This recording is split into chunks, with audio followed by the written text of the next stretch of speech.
और अभी तक तो आपने दिल्ली ब्लास्ट केस में जो देखा, जो पहली बार देखा वो ये देखा कि व्हाइट कॉलर टेरर मॉड्यूल कैसे सामने आया। अब जरा ये भी देखिए कि कैसे लग रहा है कि एक यूनिवर्सिटी से जुड़े हुए बहुत सारे लोग ऐसे थे जो शक के दायरे में हैं और खुद यूनिवर्सिटी शेडी दिखाई दे रही है। क्यों दिखाई दे रही है? यूनिवर्सिटी जैसी जगहों को भी जहां पर असल में लोगों का शक नहीं जा सकता, जिनको विद्या का मंदिर समझा जाता है, क्या उन जगहों को भी अब आतंक का अड्डा बनाने या धांधली की प्रयोगशाला बनाने की कोशिश की जा रही है? आज क्या क्या महत्वपूर्ण हुआ दिल्ली ब्लास्ट के सिलसिले में? कौन सी ऐसी रिवीलिंग्स हैं जो आज आपके सामने रखूंगा? कौन से ऐसे अपडेट्स हैं जो कुछ नए तरह की बातें टेरर के मामले में, आतंक के मामले में आपके सामने रखने वाली हैं? वो आज आपको बताऊंगा। खास मेहमान मेरे साथ जुड़ेंगे जो इस तरह की मानसिकता को डिकोड भी करेंगे। यूनिवर्सिटीज में धांधली, क्या ये एक तरह का ये पूरा पैटर्न बनाया जा रहा है या एक संयोग है, ये भी समझेंगे। लेकिन पहले ये खबर देखिए, दिल्ली ब्लास्ट केस में बड़ा अपडेट है ये। अब तक 250 लोगों पर केस दर्ज किया गया है। ज्यादातर केस उत्तरी दिल्ली में दर्ज किए गए हैं। पुलिस सत्यापन प्रक्रिया पूरी नहीं की गई इन लोगों की। अब तक 250 लोगों पर केस दर्ज किए गए हैं। 250 ऐसे लोगों पर केस दर्ज किए गए हैं जिन्होंने अपने आसपास के ऐसे लोगों पर जिनकी पुलिस वेरिफिकेशन जरूरी थी, उनकी पुलिस वेरिफिकेशन नहीं की गई। कुल मिलाकर अब तक 250 लोग, उनमें वो भी हैं जिनके नाम लगातार हम आपको बताते रहे हैं। डॉक्टर लिखते हैं, डॉक्टरी की पढ़ाई की, लेकिन जिंदगी की जगह मौत बांटने की तैयारी कर ली। उन लोगों के बारे में भी बता रहे हैं जो इनको किसी न किसी तरह से पनाह दे रहे थे, प्रश्रय दे रहे थे, इनको किसी न किसी तरीके से उन्होंने एड एंड अबेट किया था। और ये भी हम आपको बता रहे हैं कि किस तरीके से इसमें अब उन लोगों के नाम भी सामने आ रहे हैं जिसमें कहा जाता है इग्नोरेंस इज नो एक्सक्यूज। अगर आपके आसपास आप इन तमाम जगहों पर जो वल्नरेबल हैं, संवेदनशील हैं, उन जगहों पर रह रहे हैं और अगर आपको यह मालूम नहीं है कि आपको किसका वेरिफिकेशन, पुलिस वेरिफिकेशन कराना है, तो यह आपकी गलती है और इसके लिए आप जिम्मेदार ठहराए जाएंगे। अगली खबर भी देखिए, दिल्ली ब्लास्ट की जांच बरेली तक पहुंच गई है। 2 बड़ी मीट फैक्ट्रियां रेडार पर आई हैं। फैक्ट्री में तैनात 27 कश्मीरी सिक्योरिटी गार्ड की जांच जारी है। बैंक खातों और डिजिटल लेन देन की जांच पड़ताल हो रही है। मांस की 2 बड़ी फैक्ट्रियां रेडार पर आई हैं। सोशल मीडिया और पुराने रिकॉर्ड भी खंगाले जा रहे हैं। इनके बारे में देखा जा रहा है कि ये किस तरीके की मानसिकता के लोग इस मीट फैक्ट्री को चला रहे थे और क्या इनका लेना देना भी मौजूदा टेरर मॉड्यूल जो जिसका भंडाफोड़ हुआ है, क्या उससे भी कोई इनका लेना देना है? सोशल मीडिया पर भी ये देखा जा रहा है कि पोस्ट किस तरह की थी, किस तरह के लोगों से जुड़ाव था, किस तरह के लोगों से कनेक्शन था और क्या उनमें से कोई व्यक्ति इस पूरे नेटवर्क से भी जुड़ा हुआ है जिन 250 लोगों की बात हम कर रहे हैं। अब जरा इसी से जुड़ा हुआ अगला अपडेट भी देख लीजिए। आज बहुत सारे अपडेट्स आज ऐसे हैं जो आपको जानना चाहिए, लेकिन उससे पहले अल फलाह के बारे में जान लीजिए। अल फलाह यूनिवर्सिटी, आपने देखा किस तरीके से इसके फाउंडर को गिरफ्तार किया गया। फाउंडर को ईडी के हवाले कर दिया गया है। अब ईडी पूछताछ कर रही है। उस दौरान जबकि रिमांड पर लिया गया है, क्या क्या पूछताछ होगी, उससे जो खुलासे होंगे वो तो आपको बताएंगे, लेकिन जो अभी पता चला है वो जरा देख लीजिए। क्यों इसी यूनिवर्सिटी से जुड़े हुए तमाम लोग निकल रहे हैं, ज्यादातर लोग निकल रहे हैं? क्या ये एक संयोग है या असल में यही पैटर्न बनाने की कोशिश की जा रही थी कि ऐसी जगह को चुनो जिसके ऊपर प्रतिष्ठा जिसके साथ चलती हो, जहां समझा जाए कि यहां तो काम कभी ऐसा हो ही नहीं सकता और वहां से टेरर को पनपाओ और फैलाओ। अल फलाह, कितने गुनाह, कितने लोग ऐसे वहां जो गुनहगार थे और वहां से जुड़े हुए हैं। आप इस चेहरे को तो अब तक बहुत अच्छी तरह से पहचान गए हैं, जिसने इतने सारे मासूम लोगों को हताहत किया। 10 तारीख को ये आपने देखा कि किस तरीके से डॉक्टर उमर नबी, दिल्ली ब्लास्ट का ये फिदाइन, खुद को लेकर ब्लास्ट कर लेता है उस गाड़ी को, और फिर doctor Muzammil, doctor Shaheen, doctor Adil, ये जाहिर है इनकी कड़ी एक के बाद दूसरे से जुड़ने की अलग अलग है। सबसे पहले आदिल रठेर इस मामले में सामने आया था और फिर बात यह पता चली कि मुजम्मिल और शाहीन आपस में दोस्त हैं। डॉक्टर उमर को जिम्मा दिया गया था कि लोगों का ब्रेन वॉश करो और फिदाइन तैयार करो, लेकिन फिर जैसे ही भांडाफोड़ हो गया, पैनिक में आ गया और उसने खुद ही इसको अमल में लाने की कोशिश की। उस दिन देखा आपने क्या किया उसने। दिल्ली ब्लास्ट में ये जो तमाम चेहरे इससे जुड़े हुए हैं, ये अल फलाह यूनिवर्सिटी से कनेक्टेड क्यों दिखाई देते हैं? अब जरा इसको देखिए। अल फलाह यूनिवर्सिटी में एक दूसरा गोरख धंधा सामने आ रहा है। ये यूनिवर्सिटी अपने बारे में सच्चाई बताती ही नहीं थी। अपने आप को प्रतिष्ठित बताने के लिए अपने सारे कायदे, नियम, कानून, जितने मापदंड हैं उसने पूरे किए हुए हैं, ऐसा बताया जाता था उन लोगों को जो स्टेक होल्डर्स होते थे, जो एडमिशन सीख कर रहे होते थे, लेकिन ऐसा असल में था नहीं। अल फलाह में नौकरी पर आतंकी क्यों थे, यह तो बहुत बड़ा सवाल है ही। इसके अलावा 6 डॉक्टर और 2 फैकल्टी मेंबर भी यहां से गिरफ्तार हुए हैं। तो इतने सारे लोगों का, अल फलाह यूनिवर्सिटी में काम करने वालों का इस जांच में शक की सुई जिनकी तरफ घूम रही है, इस यूनिवर्सिटी से जुड़ा हुआ होना, क्या यह इत्तेफाक है?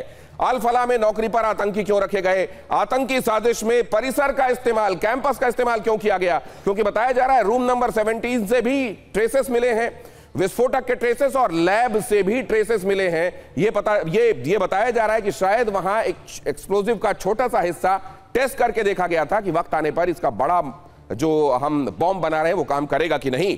विस्फोटक जुटाने में परिसर का इस्तेमाल क्यों किया गया?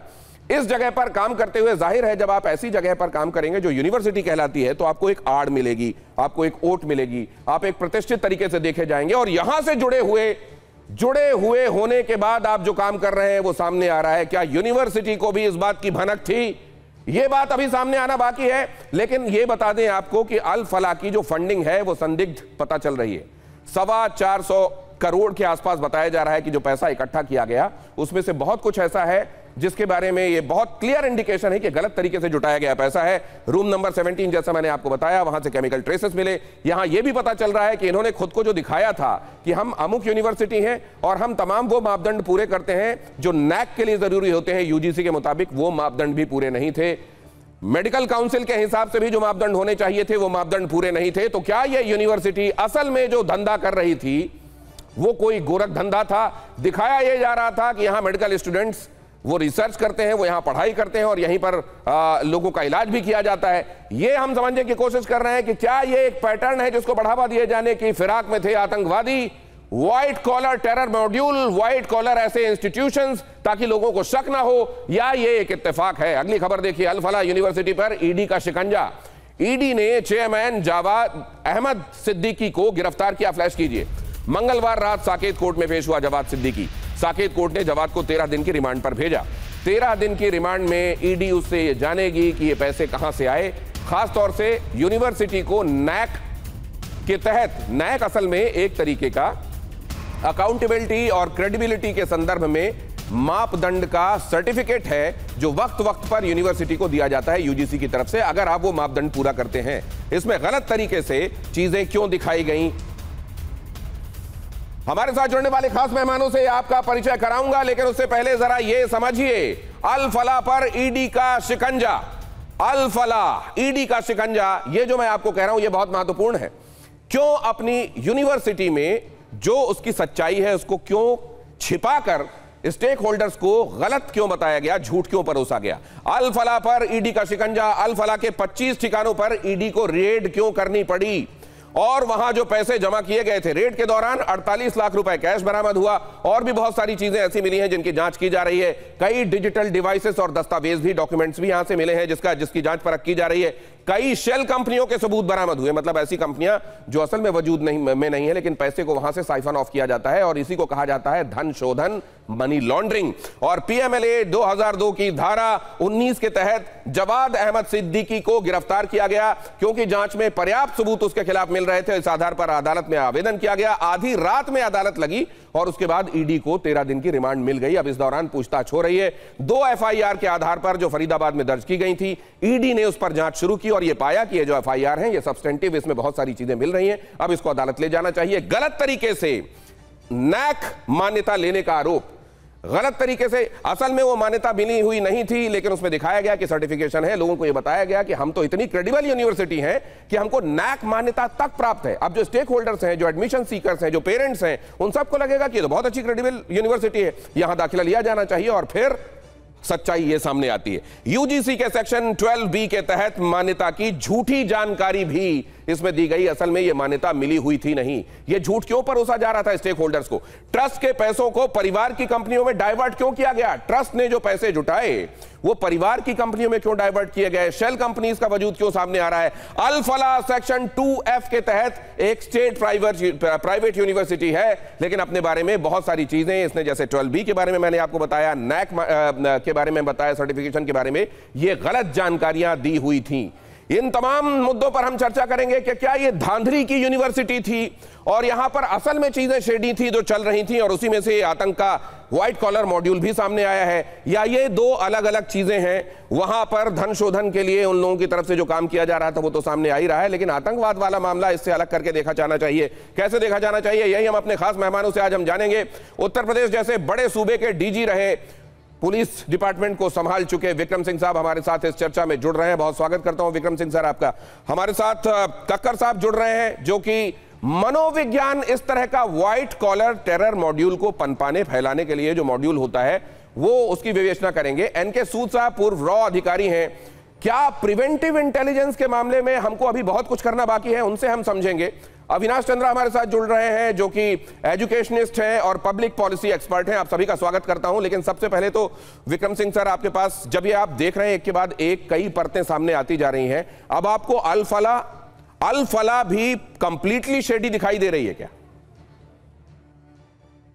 नमस्कार दिनेश जी, सभी विद्वान पुलिस को मेरा नमस्कार। नहीं, बिल्कुल नहीं, ये शेडी नहीं, ये पाप और फ्रॉड की एक जीती जगती चलती फिरती दुकान और मिसाल, जिसकी आधारशिला ही जो है धोखाधड़ी और फ्रॉड है, जिसके प्रमोटर्स 25 करोड़ रुपए मऊ से उगा करके ले आए धोखे से।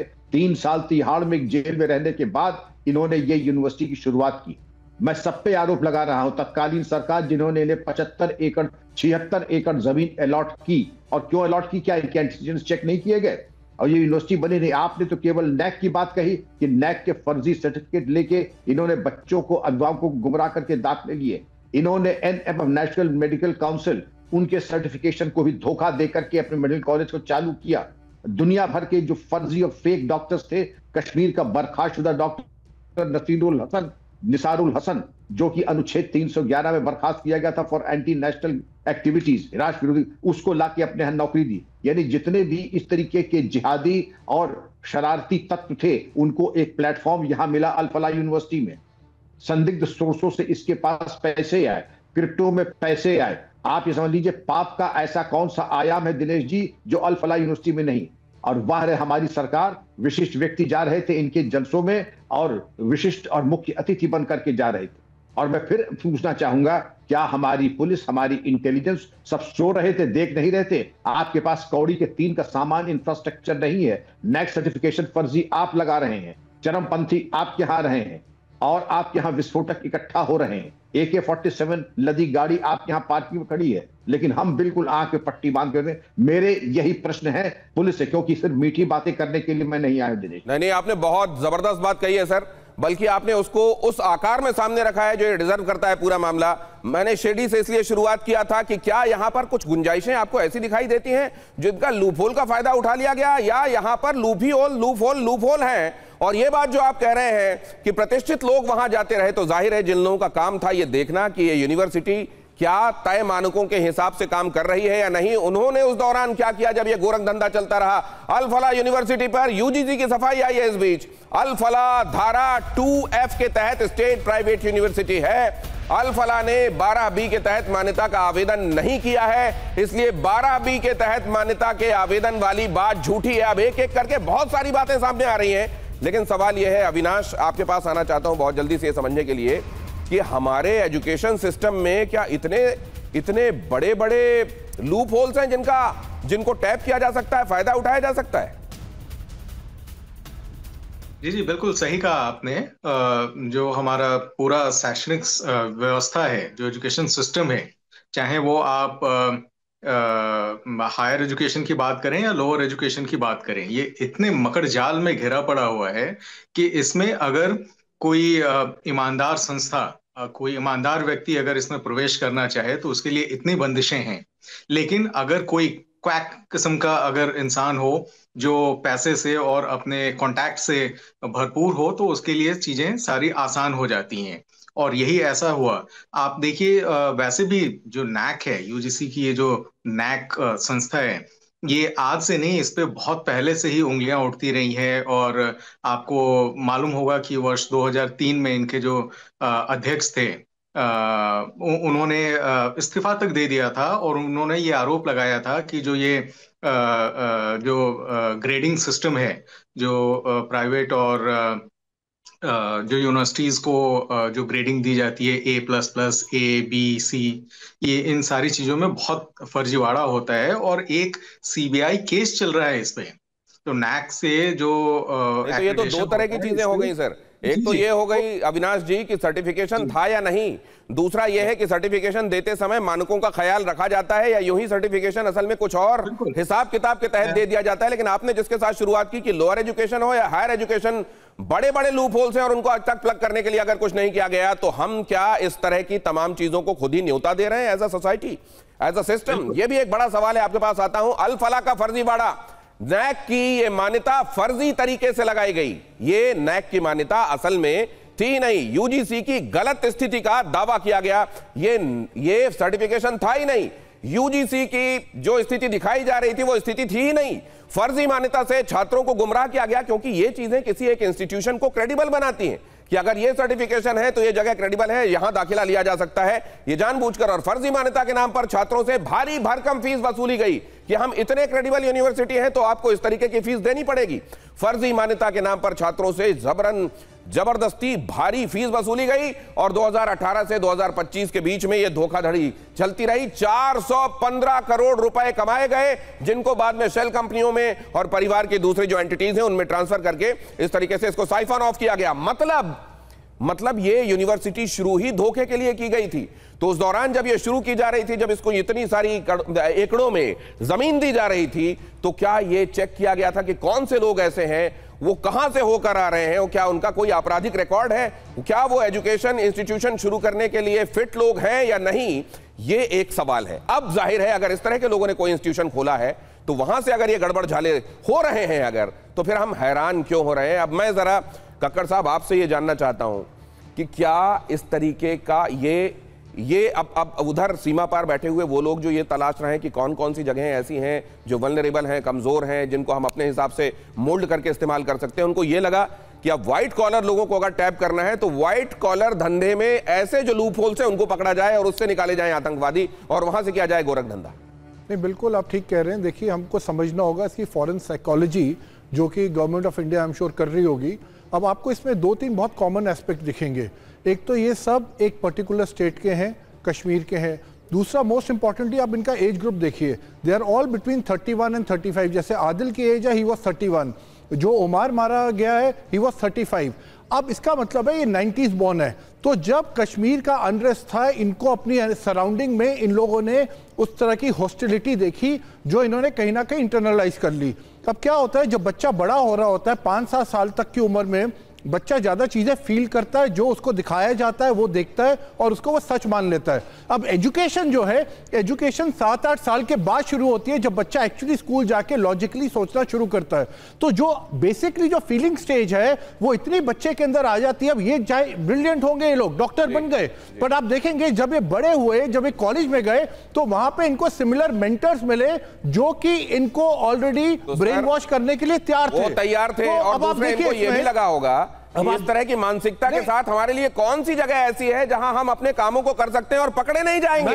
अल फलाह ने वो कंड्यूसिव एटमॉस्फेयर इन लोगों के लिए मुहैया कराया। मैं आपके पास लौट रहा हूं सर, उससे पहले आतंकी आदिल के पड़ोसियों से क्या खुलासा हुआ जरा वो भी देखिए। 3-4 लोग गाड़ियों से आते थे। ये डॉक्टर आदिल राठेर की बात कर रहा हूं मैं, ब्रिलियंट डॉक्टर था। इसके 10वीं 11वीं 12वीं के अगर मार्क्स आप देखेंगे तो 10 में से 88 76 इस तरीके के नंबर थे इसके। लेकिन ये जो ब्रिलियंट माइंड था, वो नेगेटिव माइंड कैसा था वो आपको पता ही है। जैश का पोस्टर लगाते हुए किस तरीके से चीजों की जब शुरुआत हुई, पहली गिरफ्तारी आदिल राठेर की हुई थी। गाड़ियों से लोग आते रहते थे और आदिल लोगों से बात कम करता था। इस तरीके के लोगों में एक चीज इनवेरिएबली एक जैसी देखी जा रही है कि बाहर की दुनिया से इंटरेक्शन इनकी कम रहता है, बोलते कम है, ताकि इनके बारे में सच्चाई लोगों को पता ना चले और उस दौरान इनके दिमाग में जाहिर है वो सब पकता रहता है जो आगे आने वाले दिनों में एग्जीक्यूट करना चाहते हैं। लेकिन मैं सूद साहब के पास ये जानना चाहता हूं। सूद साहब, आज बहुत सारी चीजें इसके बाद सामने आ रही हैं, लेकिन मैं ये, आप क्योंकि इतनी बड़ी खुफिया एजेंसी के शीर्ष पद पर रहे हैं, क्या हम लोग प्रिवेंटिव इंटेलिजेंस के मामले में अब भी हमको एज अ सोसाइटी बहुत कुछ करना है?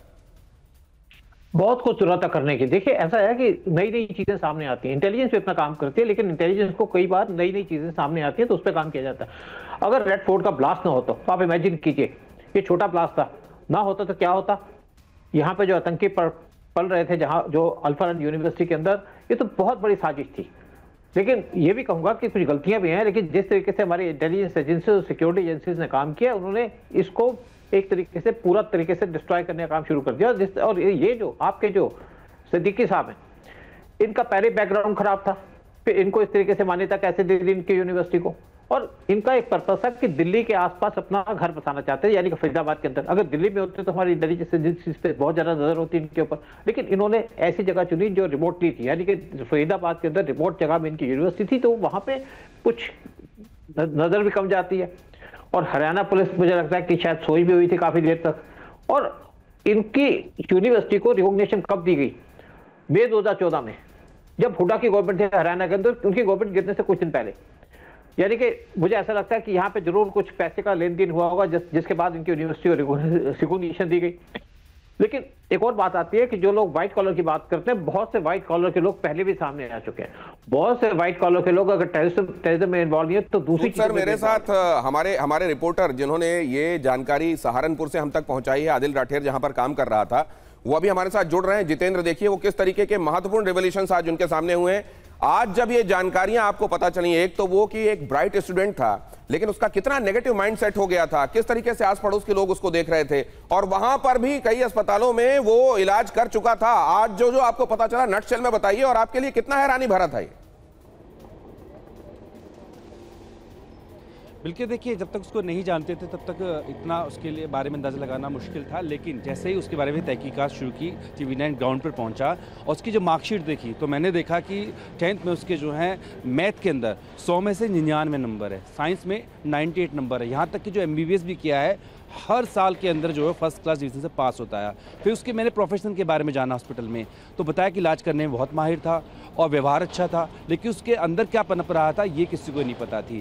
कहीं ना कहीं हमें ये पता लगा कि जिस तरीके से दिल्ली को टारगेट करने के लिए अल्फाला यूनिवर्सिटी को अपनी शरणस्थली बनाया, इन वाइट कॉलर आतंकी मॉड्यूल तैयार किया गया, वैसे ही कहीं ना कहीं आदिल को इस उद्देश्य के साथ में सहारनपुर भेजा गया था।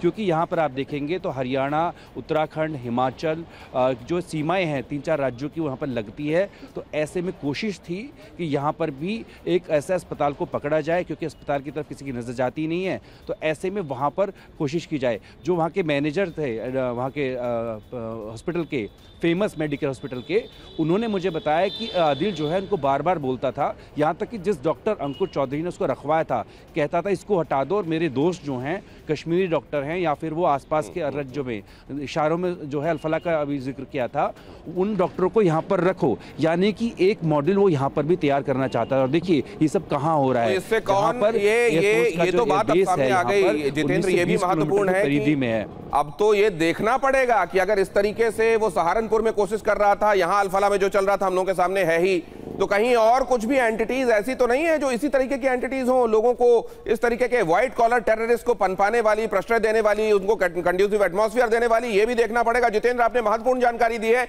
लेकिन एक अहम खबर आ रही है, इसलिए मुझको मनीष झा के पास चलना पड़ेगा। यह अहम खबर बहुत महत्वपूर्ण, देखिए एक नए तरह का डेंजर जो ब्रिटेन आरोप लगा रहा है रूस पर, वो बहुत महत्वपूर्ण है। ब्रिटेन के रक्षा मंत्री ने क्या दावा किया है?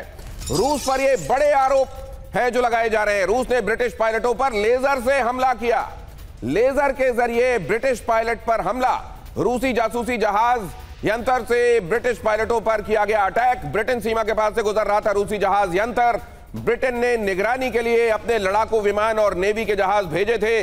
रूसी जहाज से ब्रिटिश पायलट्स को निशाना बनाया गया, ये बात कही जा रही है, लेकिन ये सिर्फ आरोप है या क्रेडिबल आरोप है और सबूतों के साथ कहे जा रहे हैं? मनीषा। बिल्कुल दिनेश, देखिए सबसे बड़ी बात है कि रूसी जहाज ब्रिटेन की सीमा के पास से गुजर रहे थे, ये एक फैक्ट है। दूसरी बात यह है कि ब्रिटेन की तरफ से अपनी नेवी को और अपने एयरफोर्स को डिप्लॉय किया गया था, ये भी एक फैक्ट है। लेकिन इसके बाद अहम बात आती है जब ब्रिटिश रक्षा मंत्री ये कहते हैं कि रूसी जहाज से हम पर लेजर से अटैक किया गया था और हमें टारगेट करने की कोशिश की गई थी।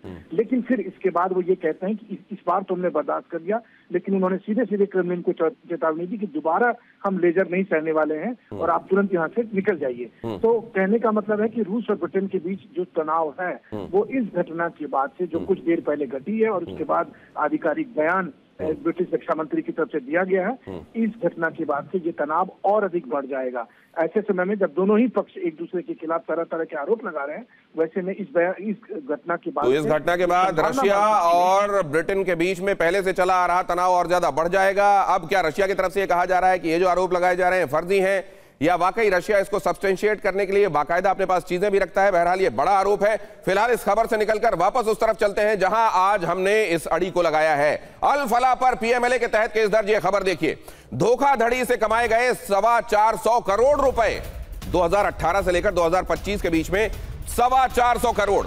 ईडी ने प्रोसीड्स ऑफ क्राइम की श्रेणी में इसको डाला। ये जो पैसे हैं इसको प्रोसीड्स ऑफ क्राइम करार दिया गया। अब ये प्रोसीड्स ऑफ क्राइम क्या है, बहुत जल्दी से ये देख लीजिए। उसके बाद डीजीपी साहब के पास, एक्स डीजीपी साहब के पास चलते हैं, विक्रम सिंह सर के पास। ये प्रोसीड्स ऑफ क्राइम, ये एक तरीके का समझ लीजिए तकनीकी एक जुमला है। प्रोसीड्स ऑफ क्राइम किसको कहा जाता है? कानून तोड़कर कमाया हुआ जो पैसा होता है उसको प्रोसीड्स ऑफ क्राइम कहा जाता है। एनफोर्समेंट डायरेक्टरेट ने यही माना है कि ये जो पैसा है ये प्रोसीड्स ऑफ क्राइम है।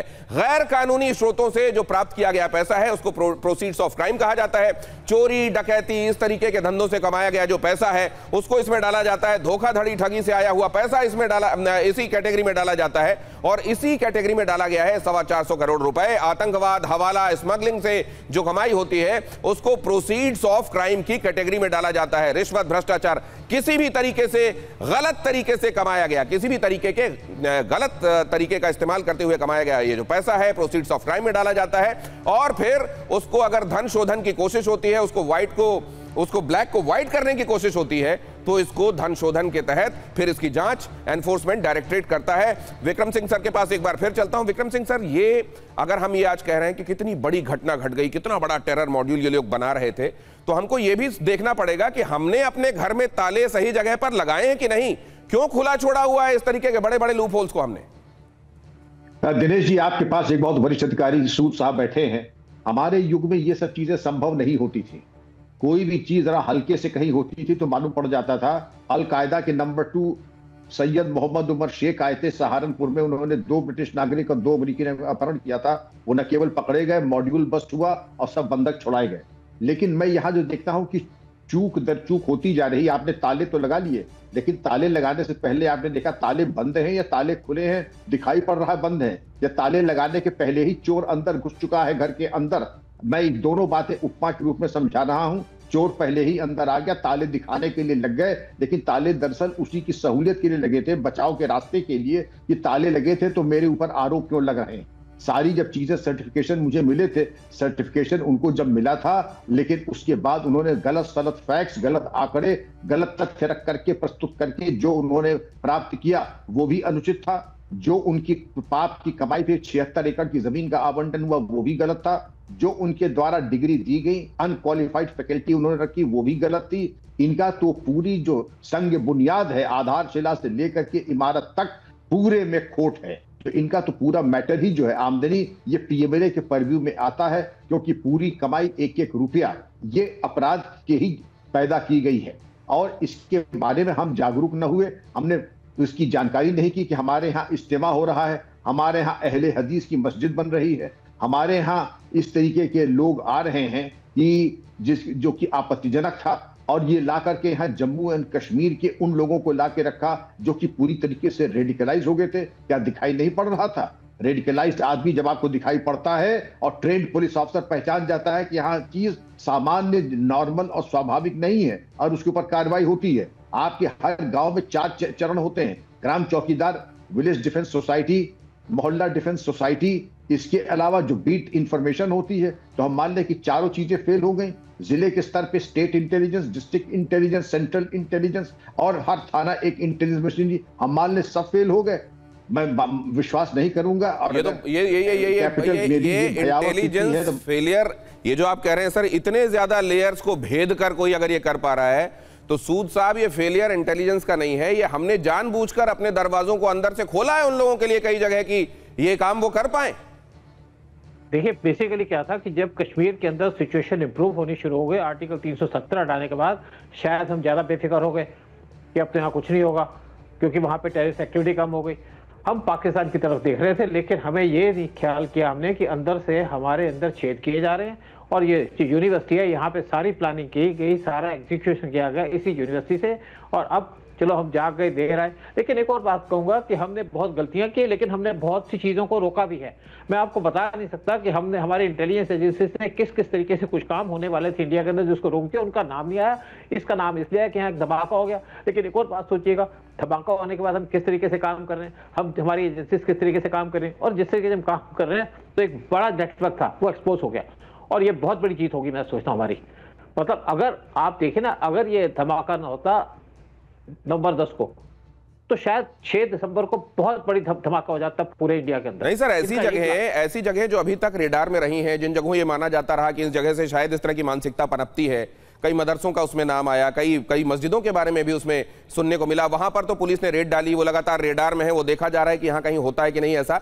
लेकिन यहाँ तो इस तरीके की यूनिवर्सिटी, इस तरह की जो एंटिटीज हैं, वहां के बारे में तो कोई सोच ही नहीं सकता कि वहां भी हमको अपना कोई एक व्यक्ति रखना चाहिए, कोई एक सुराग वहां से भी हमको मिलना चाहिए, कोई एक मुखबिर हमारा वहां भी होना चाहिए। इन जगहों के बारे में तो कभी किसी ने सोचा ही नहीं होगा। और ऐसे में अविनाश, ये बात बहुत महत्वपूर्ण है, आपके पास फिर से लेके आ रहा हूं कि क्या शिक्षा, क्योंकि शिक्षा ऐसी जगह है, इन जगहों पर कोई शक नहीं करता, बल्कि इन जगहों से निकलते हुए प्रणाम करते हैं हम कि यहां से वो पौध बनती है जो समाज के लिए पॉजिटिव कॉन्ट्रीब्यूट करती है। क्या ऐसी जगहों पर ये जो आपने जिक्र किया बड़े लूप होल्स का, एक्रेडिटेशन से लेकर उनको सर्टिफिकेशन से लेकर, और कई जगहों पे तो आपकी बातों से साफ इशारा मिल रहा है कि फिर ले देकर बहुत सारी चीजें ले ली जाती हैं जो असल में वो मापदंड है सही पूरे कि नहीं वो नहीं देखा जाता है पैसे पूरे हैं कि नहीं। अगर ऐसा है तो ये बहुत खतरनाक इशारा है। जी बिल्कुल सही कहा आपने। जिस तरीके से मैंने बताया कि ये नैक एक्रेडिटेशन का जो पूरा खेल चलता है, वो किस तरीके से अपने प्रभाव और अपने पैसे के बलबूते इस तरीके से ग्रेडिंग हासिल की जाती है।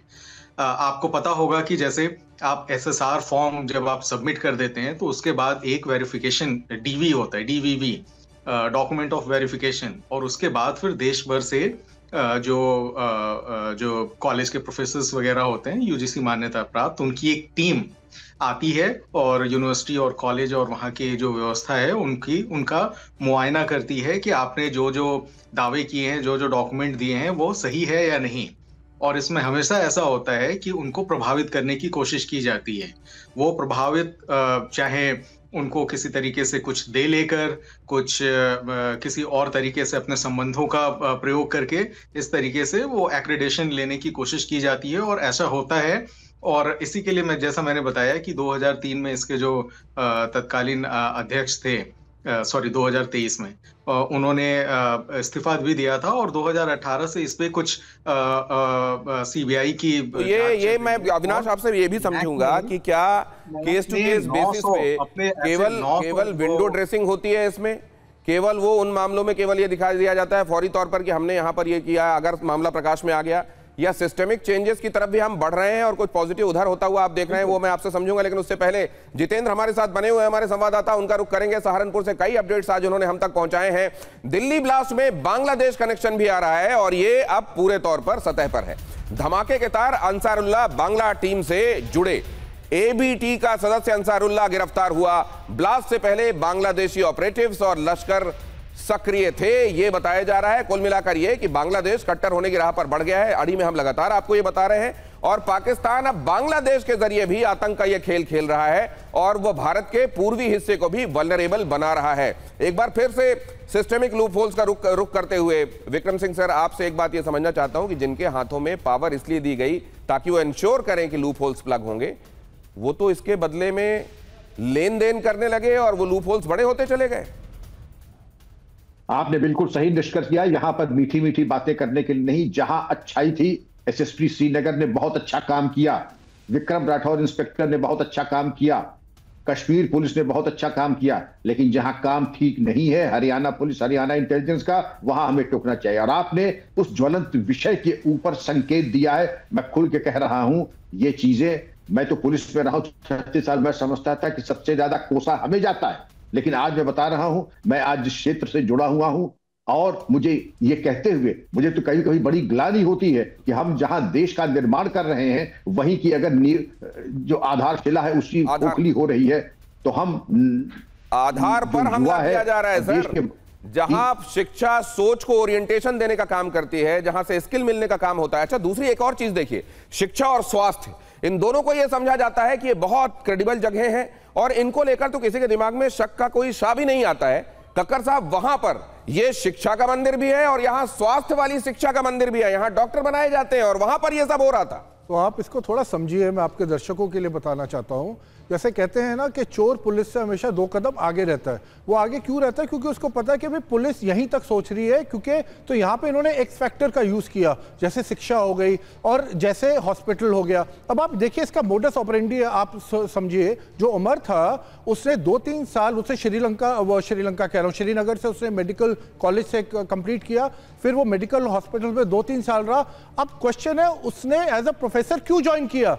वो पूरा उसका मास्टर प्लान का हिस्सा था कि जब वो प्रोफेसर ज्वाइन करेगा उसके पास स्ट्रैटेजाइज करने का, इंप्लीमेंट करने का सब कुछ टाइम होगा और जो वहां बच्चे पढ़ते होंगे उनको भी इन्फ्लुएंस कर पाएगा। तो ये ऐसा नहीं है कि ये सिर्फ ऐसे ही तो क्या सर आप क्या ये कह रहे हैं कि इस तरह के जो इंस्टीट्यूशंस हैं सर, क्या देश में एक बड़े कॉम्बिंग ऑपरेशन की इस मामले में जरूरत है कि हर जगह जो इंस्टीट्यूशन, खास तौर से जो थोड़ा भी लगे कि यहां कोई ढील ढाल हो सकती है, वहां क्या जांचे जाने की जरूरत है? बहुत जल्दी से जितेंद्र के पास जाते हैं। जितेंद्र, अगले 30 सेकंड में ये बताइए, सहारनपुर में ये जांच कितनी बड़ी होती जा रही है और वहां से आने वाले दिनों में और कितने बड़े रेवलेशंस हो सकते हैं?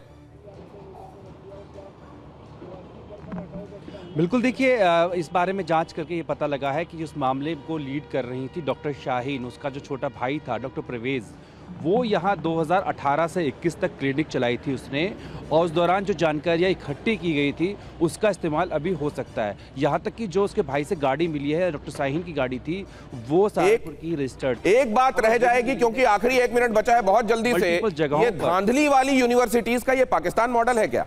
क्योंकि वहां पर पाकिस्तान में अगर आप देखें, बहुत जल्दी से खबर फ्लैश कीजिए और ये जानकारी भी दिखाइए, बहुत जल्दी से आपको ये भी दिखाता हूं कि ये यूनिवर्सिटी अगर आप देखें, पाकिस्तान इसका एक तरीके से इसका गढ़ रहा है। वहां यूनिवर्सिटीज के मामले में, ये धांधली वाली यूनिवर्सिटीज के मामले में पाकिस्तान में 2017 में 153 अवैध विश्वविद्यालय थे 2017 में, और उसके बाद देखिए लेटेस्ट आंकड़ा 2023 में 145 से ज्यादा अवैध शिक्षण संस्थान वहां पकड़े गए।